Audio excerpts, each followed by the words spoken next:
Well, hey guys, how are you? Welcome back to the channel. Today we're going to get into something a little different. A saw I've never worked on, but it looks simple enough. Kind of looks just like an old Homelight Super XL or XL12 or something. Seems to be, kind of a similar copy of it. It is an old Lombard. I ran the serial number on it. Couldn't really figure out much. Going off of pictures, it kind of looks just like one that's on the Acres site that shows it to be made between like 1981 and 1983 and to be 68 cc's, which would be awesome in this because it's really lightweight, just like a Super XL or XL12. So maybe a fun one to fool with. But what we're going to do, I'm not going to bore you guys with the tear down much. I think what we're going to do is I'm going to get it down to where we can see what makes this thing tick. And with all that said, I'll get you guys off of my mug and we'll go over here to our tear down cart and check this saw out. Alrighty guys, just a quick look at this saw. Like I said, it's very similar to a Homelight, but I doubt any parts would interchange. This saw might be a little bigger looking at it than, say a Super XL or something, but it looks very similar. The tank layout, the oiler's here in the back, but it does like stick straight up. Got the canned muffler on it. What we've got in here for a carburetor. And I've said this in a couple other videos, if you don't have one of these carts, I recommend you catch them on sale and pick one up. I'm actually wanting to, once they go on sale again, I'm going to pick up another cart for the other shop. But this will be our tear down cart. Once we get it ready to check port timing and squish and things, we will move it over to the other bench. And I'm pretty sure it's a Tilly HS. So it's about identical to the way an old Homelight's set up. But with that said, I'm going to maybe yank the starter cover off of it and the clutch cover. Maybe try to get the clutch drum off and see if we can get our degree finder up on this and check the squish on it. I've got really thick solder if it's one of those that has 100,000 squish like some of the Homelights, but should be a fun project, guys. Alrighty guys, that didn't take long at all. I've got some things set out. I've got our degree finder set out. Most of you know by now Dino Joe sells those. It's a really nice item, very handy. You'll throw your old degree wheel away, which I did, and I still have it sitting here. I actually have some of the first ones, even ones I've made here somewhere. Feeler gauges, by now if you guys have watched me do anything here, you figured out that I like to check things down to the thousandths. We got some medium sized solder and we got some big boy solder, depending on where this thing's gonna fall at. We'll just have to see. And we already got our little notebook out. There's a lot of saws in this, but I'm not gonna lie, there's a lot that's not in it as well. I document when I think to document, or when it's something rare. If it's something I've done a bunch of, I don't have a need to document it and write it down. Usually know what makes them tick. Got us some cutters, and we got our calipers. I've had these for about 8 years. They never failed me. They seem to do well.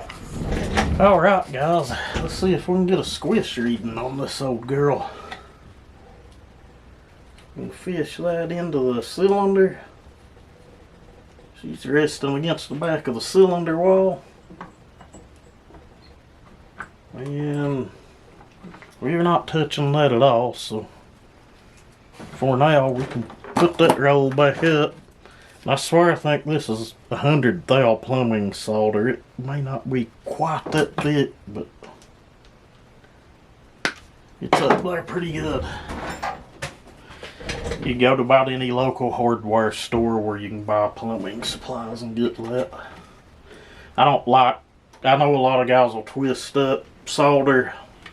I've done that in a pinch, but I just don't think you get a real accurate reading by doing that.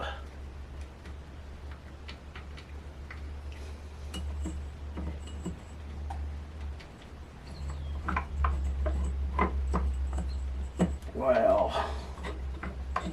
We're not even touching that. You guys are seeing that, I hope. I'm hoping I just didn't have it in good or all the way.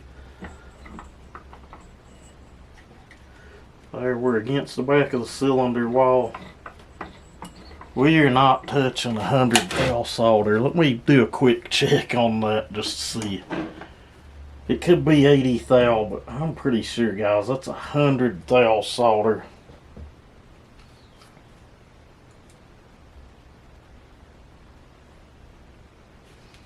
I don't know if you guys see that or not, but we're not even touching that as far as squish. That's insane. Alright. I'll bring you guys back when we get set up and see where our port timing is going to be. Okay guys, no success on the squish. We do have an exhaust roof of 103 and we have 15 degrees blowdown, which means we got 103, 118 and what looks to be a pedal style reed setup, which we all know is not good for performance at all. So I'm thinking maybe hopefully the only thing we're really going to be able to do with this is hopefully the base gasket's one of those that's like, you know, 40-50 thousandths thick. I have seen some of them on the vintage saws that are that thick, and we can yank that out without having a big great deal of free port on the saw. If we have a little bit, you know, it'd be alright. It's a reed saw anyway at that, but you know, you just don't want a whole hell of a lot. There's a lot of controversy on that, and you know, it is what it is, but this saw did ground and perform well. I think we went over that already in the beginning of the video, but I guess what I'm going to do now is I'm going to pull the carburetor off and see if we can manage to get the tank assembly off of it and get the cylinder off of the saw again. Looks super similar to your old home light saws, so we shouldn't really have much of an issue at all. But if I run into anything that I think someone might need to know, but I don't think many people are out there porting Lombards anymore, but let's see what we can come up with, guys. Alrighty guys, evidently the reeds are down in there on the case. And we have points ignition on this, so I'll dig around, see if I can find an ignition chip when we go back together. If I can't, we'll get one and put in it, because that'll improve the performance of it quite a bit. It'll improve startup and everything on the saw, but show you more once I get her on down.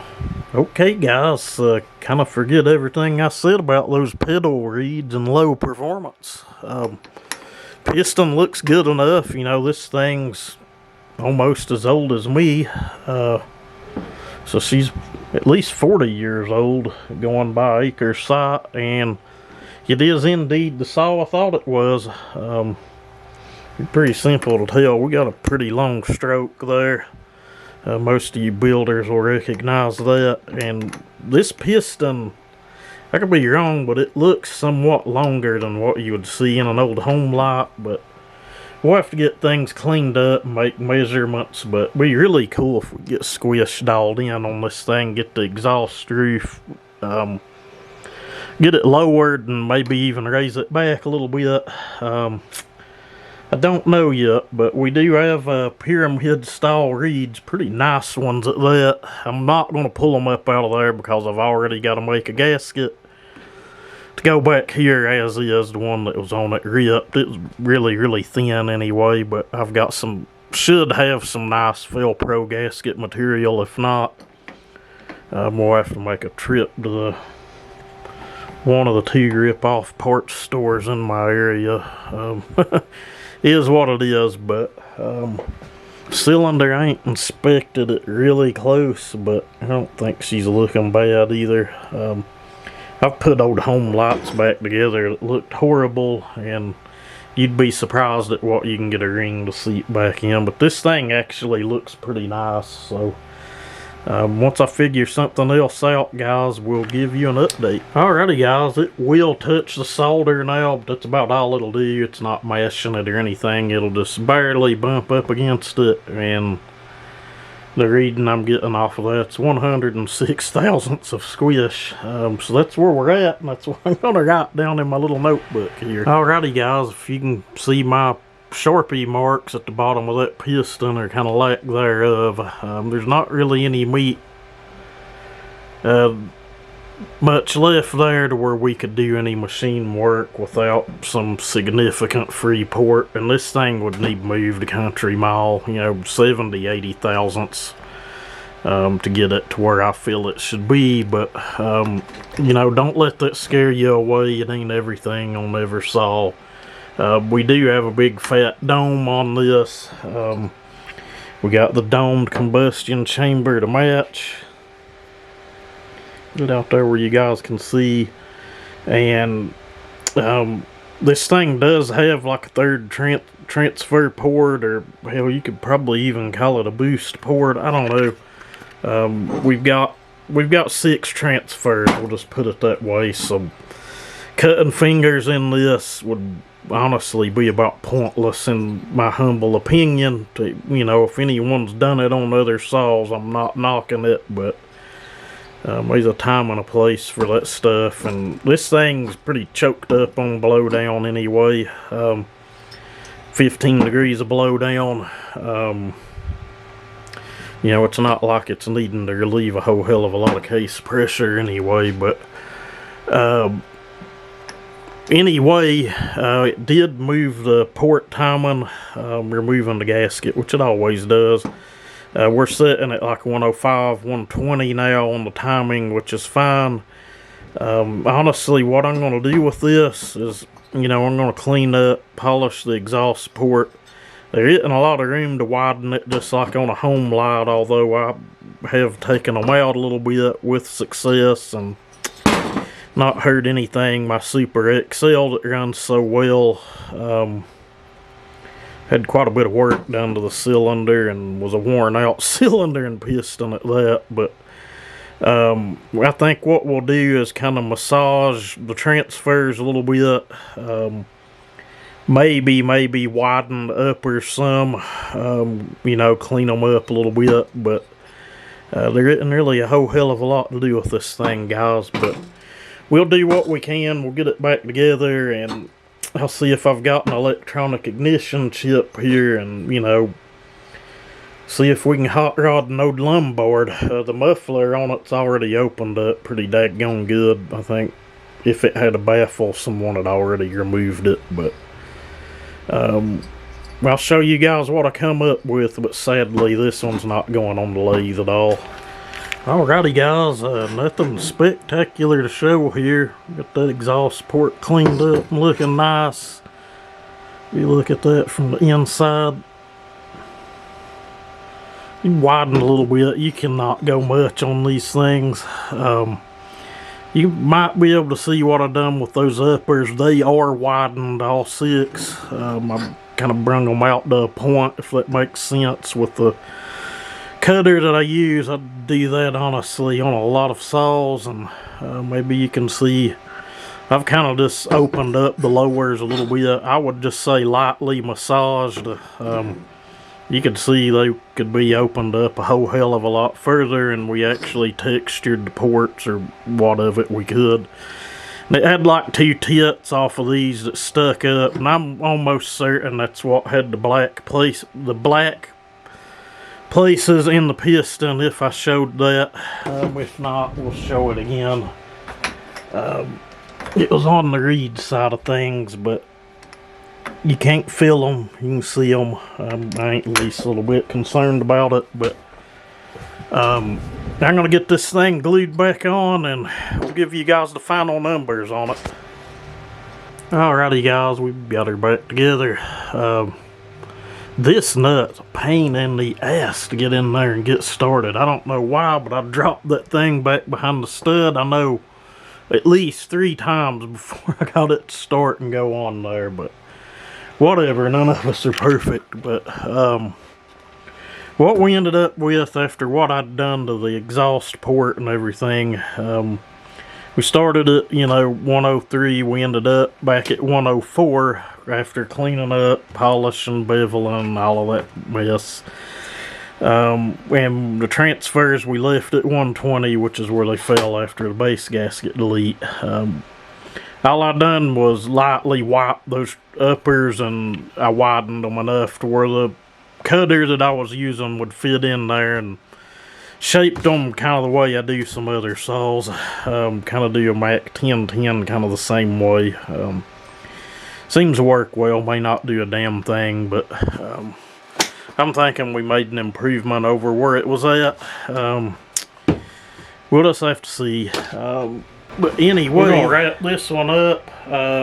Next video, I don't know if I'll make a video actually on just reassembling the saw, but hopefully the next video you see of this saw is it running or in a piece of wood start up or something. We'll just have to see. But as always, thank you guys for watching, commenting, subscribing. Give us a thumbs up, it does help, believe it or not. If you want to see other videos, turn on the notifications bell. If not, they probably won't notify you of anything. But with that said, everybody have a great day.